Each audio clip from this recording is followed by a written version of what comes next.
আর আজকে জুমার দিন আমার 2 রাকাত জুমার নামাজ পড়ার সুযোগ দে। ও নবীর উম্মতেরা, নবীর আশিকেরা, হুসাইনের আশিকেরা গো, এই 2 রাকাত নামাজ জুমার নামাজ ছাইরো না, আমার নবীর শাফায়াত নসিব হবে না।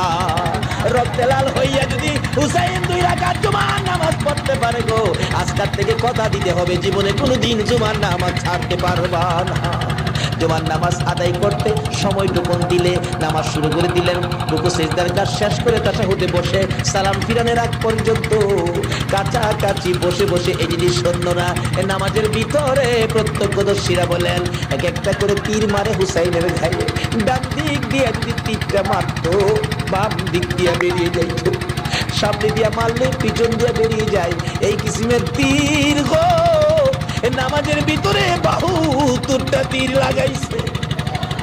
হুসাইন সালাম